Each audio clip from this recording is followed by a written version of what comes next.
La ville étouffait sous son propre poids. Les bâtiments en briques, autrefois animés, étaient désormais ternes et fatigués, leurs fenêtres sales. Les rues étaient silencieuses, à l'exception du grondement occasionnel d'un camion de passage ou du frottement de pas fatigués.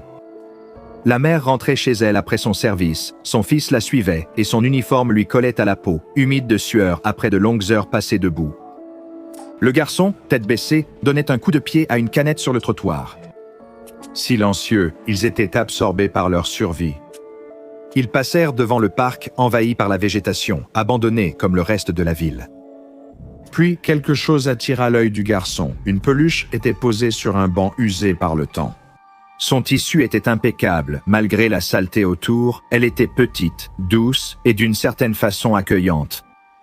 Sa couleur changeait sous la lumière déclinante, des bleus doux, des verts pâles, des jaunes chaleureux. Le garçon s'arrêta, fixant du regard. « Maman !» dit-il en pointant du doigt. Elle suivit son regard. « Quelqu'un l'a laissé là » dit-elle en avançant déjà, probablement un enfant. Le garçon tira sur sa manche. « On peut le prendre ?» Elle hésita. « Ce n'est pas à nous, mais personne ne reviendra le chercher » dit le garçon d'une voix douce. « Il est juste là » soupira sa mère, les épaules affaissées. C'était peut-être l'épuisement ou la supplication silencieuse dans la voix de son fils. « D'accord » dit-elle, « mais garde-le propre, ne le traîne pas dans la boue. » Le garçon rayonna, attrapant la peluche et la serrant fort contre lui.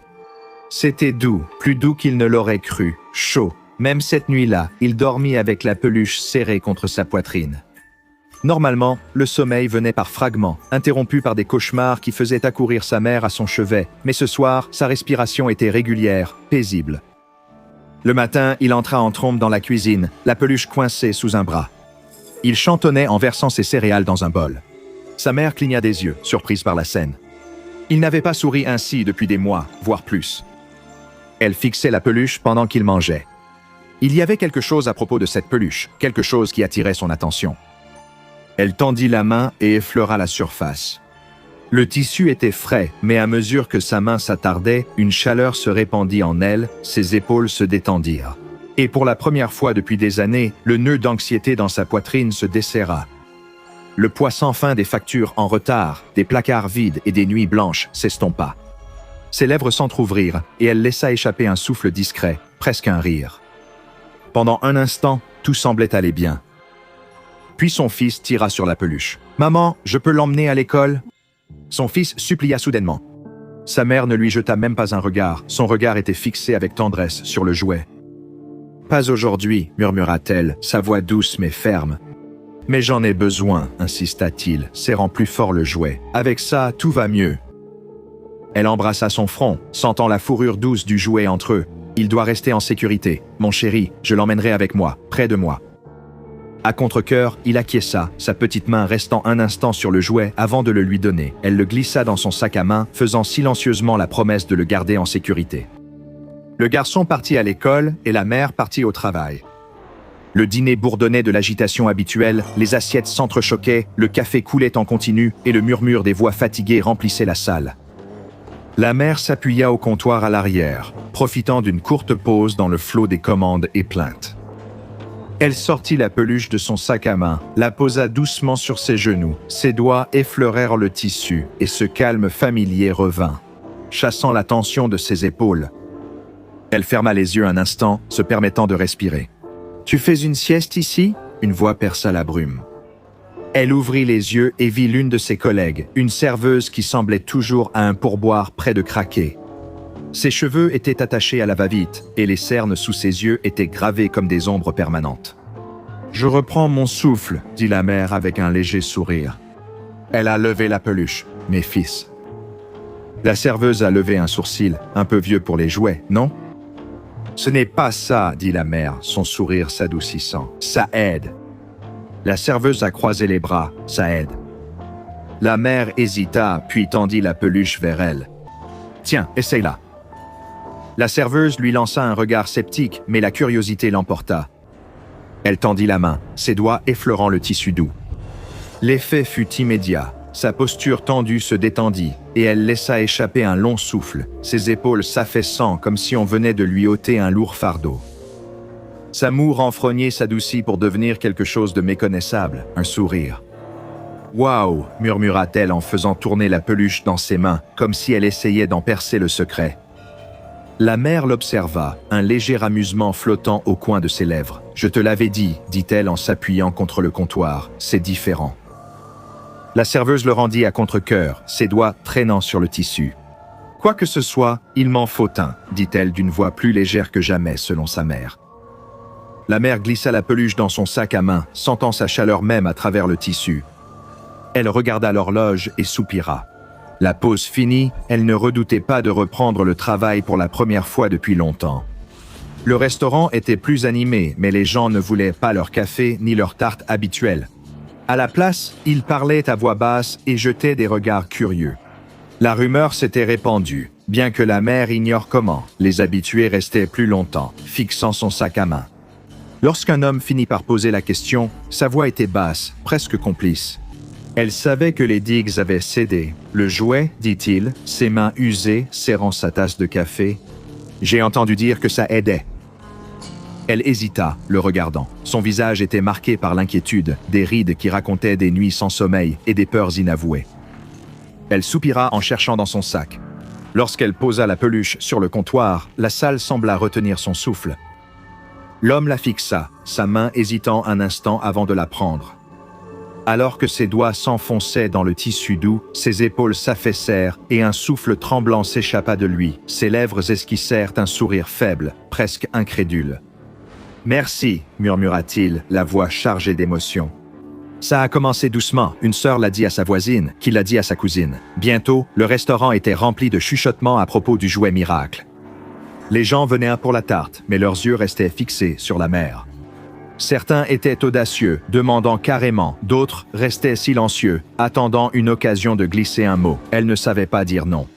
Les histoires la touchaient, chacune lourde de désespoir, le père luttant pour garder sa famille unie. La jeune femme, les larmes aux yeux, incapable de parler, le vieil homme dont les mains tremblaient en tendant la main, comme s'il pouvait se briser au moindre contact. La mère se retrouvait à organiser des horaires pour que les gens puissent l'emprunter. 1 heure ici, une demi-journée là. Elle gardait un carnet glissé sous le comptoir, rempli de noms et de créneaux horaires griffonnés. Chacun repartait plus léger, ses fardeaux momentanément allégés. La peluche revenait toujours vers elle. À la fin, c'était celle de son fils, et elle ne supportait pas de le voir sans elle. Pourtant, le regard des gens lorsqu'elle leur tendait la peluche, comme s'ils recevaient le monde entier, lui faisait douter d'agir correctement. Le restaurant bourdonnait de conversations, tandis que la mère servait café et tarte aux habitués. Mais le sujet du jour, ce n'était ni la politique, ni la météo, c'était la peluche. Chaque personne avait une histoire sur la façon dont elle calmait une crise, apaisait une nuit sans sommeil ou faisait sourire un visage fatigué. Assise près du comptoir, une grand-mère aux doigts agiles et à l'esprit vif sirotait son thé. Elle était une habituée du restaurant, toujours munie d'un sac de laine ou d'un carnet.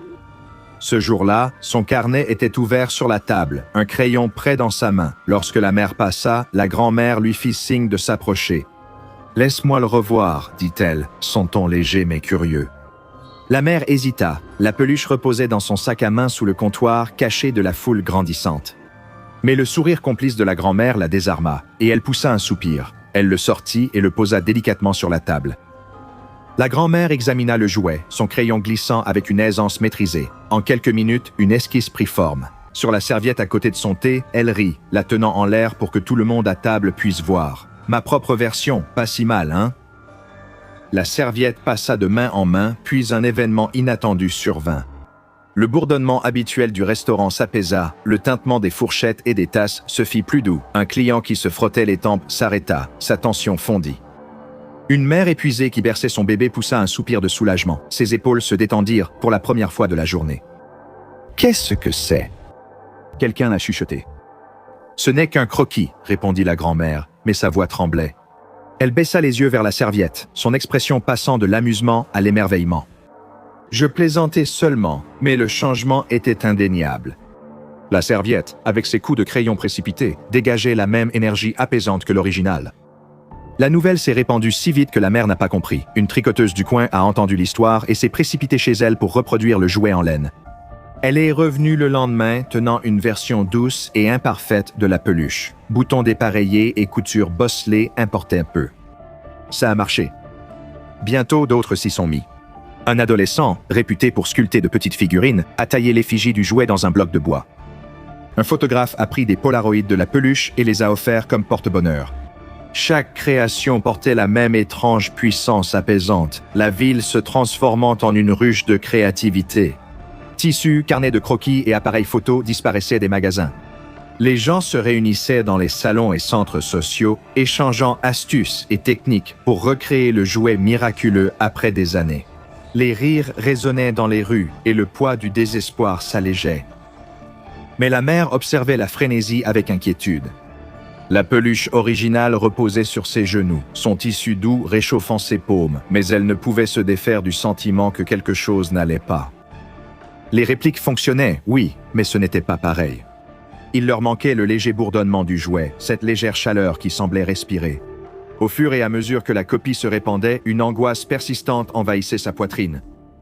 Le changement dans la ville était indéniable. Les rues, autrefois remplies de visages fatigués et d'épaules voûtées, semblaient plus lumineuses. Les gens bougeaient comme libérés d'un poids. Les conversations au restaurant n'étaient plus brèves ou amères. Elles étaient désormais ponctuées de doux rires et de hochements de tête bienveillants. À l'usine, le bruit sourd des machines avait adopté un rythme différent. Un ouvrier sur la chaîne, habituellement impassible et silencieux, fredonnait maintenant un air joyeux. Ses mouvements étaient fluides, presque joyeux, alors qu'il assemblait les pièces avec une aisance nouvelle. Ses collègues, remarquant le changement, se mirent eux aussi à fredonner, leurs voix se mêlant dans une harmonie discrète qui emplissait l'immense espace. À l'école, les enfants, jadis sujets à des crises, restaient désormais calmes à leur bureau, concentrés sur leur travail. L'institutrice, connue pour sa langue acérée et ses regards perçants, se tenait devant la classe, sa voix douce et posée. Expliquant un problème de maths, elle sourit légèrement quand un élève leva la main, sa patience paraissant sans limite. Même le maire de la ville, un homme dont les discours laissaient habituellement son auditoire tendu et divisé, s'était transformé lors de la dernière réunion du conseil. Il s'est adossé à sa chaise, un sourire serein illuminant son visage. Ses paroles étaient calmes et mesurées, sans la passion ardente qui était jadis sa marque de fabrique. Les membres du conseil, d'ordinaire querelleurs, acquiesçaient en silence lors des discussions sur les réductions budgétaires et les plans d'infrastructure. Partout, on pouvait trouver des répliques de la peluche. Une version tricotée était posée sur un comptoir à la boulangerie, ses yeux en boutons dépareillés fixant les clients. Une sculpture en bois reposait sur le bureau du pasteur à l'église, sa surface lisse captant la lumière. Des polaroïdes étaient fixés sur les réfrigérateurs avec des aimants en forme de fruits et fleurs. Dans la maison de la mère, la peluche d'origine était toujours posée sur le lit de son fils, son tissu doux légèrement usé par les câlins répétés. Elle l'observa un soir pendant qu'il bâtissait une tour avec ses blocs, ses rires emplissant la petite pièce. Ce spectacle aurait dû la remplir de joie, mais au lieu de cela, sa poitrine se serra. Elle ne pouvait nier la beauté de ce qui se passait en ville. Les gens étaient plus heureux, plus gentils, plus à l'aise. Mais au fond d'elle, elle le sentait, le bourdonnement discret du jouet d'origine. Ce n'était pas plus fort ni plus aigu qu'avant, mais cela semblait porter une certaine tension. Au début, elle n'avait pas remarqué que quelque chose en lui semblait vivant, et cela la troublait plus qu'elle ne voulait l'admettre. Au restaurant, les habitués occupèrent leur place, caressant distraitement des répliques en buvant leur café.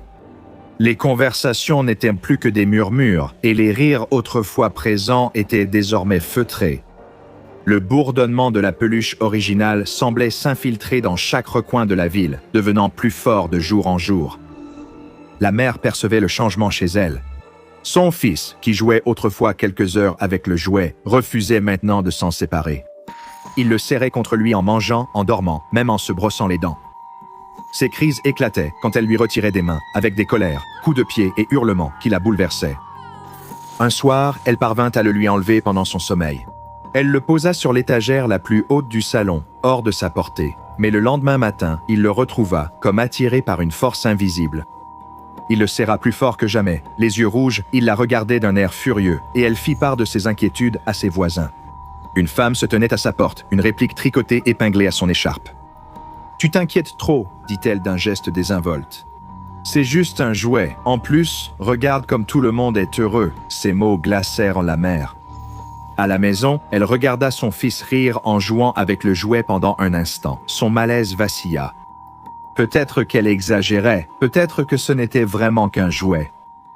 Puis, sans aucun avertissement, la peluche disparut du jour au lendemain. Non seulement l'original, mais aussi chaque croquis grossier, réplique et photographie. La ville s'est réveillée dans un vide étrange, l'aura apaisante qui les avait enveloppés pendant des semaines étant désormais remplacée par un vide étouffant. Cela a commencé subtilement. L'institutrice, pieds nus et échevelée, a titubé dans les rues à l'aube, ses mains frêles agrippant le vide, sa voix rauque, tandis qu'elle appelait « Où êtes-vous » S'il vous plaît, revenez. Elle a fouillé chaque ruelle, regardé les vitrines et même frappé chez des inconnus. À midi, ses cris devinrent frénétiques, sa voix se brisant à chaque répétition. À l'usine, l'ouvrier restait immobile à côté de son poste, le regard fixé sur l'endroit où il gardait autrefois sa précieuse réplique. La sueur perlait sur son front, sa respiration était courte et irrégulière. Puis, sans prévenir, il se retourna et frappa le mur le plus proche. Le bruit écœurant de l'os contre la brique résonna dans toute la pièce. Il ne s'arrêta pas. Chaque coup était plus fort, ses jointures laissant des traînées rouges, tandis qu'il murmurait « Ils l'ont pris, quelqu'un l'a pris ». Le soir venu, la ville était méconnaissable. La tension atteignit son paroxysme lors d'une réunion publique organisée à la hâte. La salle, habituellement calme et réservée aux débats solennels, bourdonnait de peur et de frustration. Cela commença par des chuchotements animés, puis les voix s'élevèrent, les accusations fusèrent, et le fragile vernis de la civilité se fissura. « Tu l'as volé !» quelqu'un cria, pointant un doigt tremblant vers un voisin. « Tu es fou, pourquoi est-ce que je le prendrais ?» L'accusé répliqua vivement, le visage rouge de colère. Une chaise renversée, du verre brisé, le chaos s'est répandu comme une traînée de poudre. Au milieu du chaos, l'enseignante serrait contre elle une réplique faite main qu'elle avait fabriquée à partir de bouts de tissu. Ses mains tremblantes la brandissaient en criant « Arrêtez cette folie, nous pouvons la refaire ». Sa voix fut noyée par les cris. Un homme plus jeune, les yeux fous de chagrin, arracha la réplique de ses mains. « Ce n'est pas réel !» hurla-t-il en la déchirant, tandis que l'enseignante s'effondrait au sol, agrippant le tissu en lambeaux. L'ouvrier de l'usine monta sur une table, le visage rouge de fureur. « Ça a disparu à cause d'eux !» Il rugit en désignant un groupe d'employés du dîner blottis dans un coin. « Calme-toi !» Quelqu'un a crié, mais l'employé n'a pas écouté. Il sauta, se frayant un chemin vers le groupe. Les poings volaient, les chaises tombaient, et du sang éclaboussait le plancher en bois. Les rues jadis silencieuses étaient désormais pleines de cris et de verres brisés. Ceux qui trouvaient du réconfort dans la peluche se déchiraient désormais, leurs visages déformés par l'angoisse. La fondation SCP n'était pas étrangère, avait l'habitude de démêler des catastrophes, mais les rapports diffusés depuis la ville dressaient un tableau si surréaliste qu'il exigeait une attention immédiate. Une vague de violence, de disparitions inexpliquées et ce que les autorités locales qualifièrent de manière énigmatique d'hystérie collective ont déclenché l'alerte. Les agents infiltrés ont transmis les détails aux supérieurs, qui ont reconnu les signes d'une anomalie. Il ne leur a pas fallu longtemps pour relier le chaos au même jouet en peluche. La Fondation le désignerait plus tard sous le nom de SCP-589. La ville était méconnaissable lorsque l'équipe de la Fondation est arrivée. Déguisés en secouristes fédéraux, ils se sont infiltrés dans le chaos à la faveur de la nuit. Les rues, jonchées de verres brisés et de tissus déchirés, témoignaient des émeutes désespérées des jours précédents. Des survivants hagards, blottis en silence, leurs regards vides étaient troublants. « Des tranquillisants, tenez-vous prêts », ordonna l'agent principal d'une voix basse et posée. Aucune intervention sauf si nécessaire. Ils suivirent rapidement des rumeurs sur une ferme en périphérie où certains disaient que le jouet était revenu. La ferme se dressait au bout d'un chemin de terre étroit, ses fenêtres sombres et peu engageantes.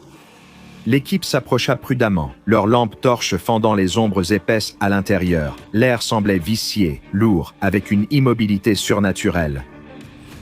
Là, un agent chuchota en désignant le coin de la pièce. Sur une chaise berçante branlante était assis le jouet en peluche. Immaculé et innocent en apparence, il dégageait une étrange attirance, son tissu doux semblant presque luire dans la lumière tamisée. L'agent principal acquiesça. « Sécurisez-le ». Un conteneur renforcé fut ouvert et le jouet soulevé avec des pinces pour éviter le contact direct. Une fois dans le conteneur, le couvercle fut scellé hermétiquement et le léger bourdonnement du jouet cessa. Les survivants furent sédatés un par un. Leurs esprits, fracturés par l'absence du SCP-589, ne se souviendraient pas du chaos qui les avait menés jusqu'à ce point. Les produits amnésiants envahirent la ville comme une marée silencieuse, effaçant les traumatismes et laissant des espaces vides derrière eux. La mère et son fils faisaient partie de ceux retrouvés, serrés l'un contre l'autre dans une voiture en panne près du restaurant. Leurs visages portèrent la fatigue de ceux qui avaient trop enduré à leur réveil. L'intervention de la Fondation serait pour eux une page blanche, comme si rien ne s'était jamais passé. SCP-589, désormais contenu, devint l'objet d'un examen minutieux et incessant. Dans un laboratoire stérile, les chercheurs observèrent la peluche dans son enceinte renforcée, apparemment inerte mais trompeuse. Sous tension, du personnel de classe D fut exposé à SCP-589. Les effets furent immédiats. Une fois exposés, les sujets s'y sont accrochés comme à une bouée. Les sourires ont remplacé les grimaces, les larmes ont séché, leur obsession grandissait d'heure en heure. Lorsque SCP-589 a été retiré en cours de cycle, les résultats ont été catastrophiques. Les sujets, privés de l'influence apaisante, sont tombés dans des accès violents de désespoir. Un individu a griffé les murs jusqu'à ce que ses doigts saignent. Un autre s'est simplement assis dans un coin, se balançant d'avant en arrière, marmonnant des phrases incohérentes. La curiosité a fait une autre victime. Un chercheur, défiant le protocole, a introduit clandestinement le SCP-589 dans son bureau. Au matin, cette personne a été retrouvée recroquevillée en position fétale, serrant ses genoux. Leurs paroles murmurées résonnaient dans le vide. « C'est parti, j'ai tout perdu. » Les tentatives de destruction du SCP-589 n'ont donné aucun résultat. Son tissu doux a résisté au feu, aux lames et même à la décomposition chimique. Les origines du jouet restent mystérieuses et sa raison d'être une énigme inquiétante.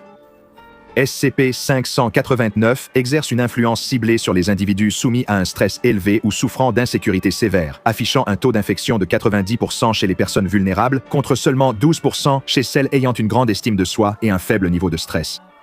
Cela soutient l'hypothèse selon laquelle SCP-589 cible spécifiquement les populations vulnérables pour l'infection.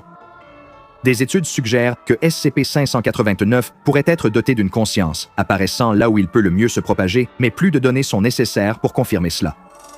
Pour contenir SCP-589, il est stocké dans un conteneur soudé et scellé qui est constamment pesé afin de vérifier sa présence.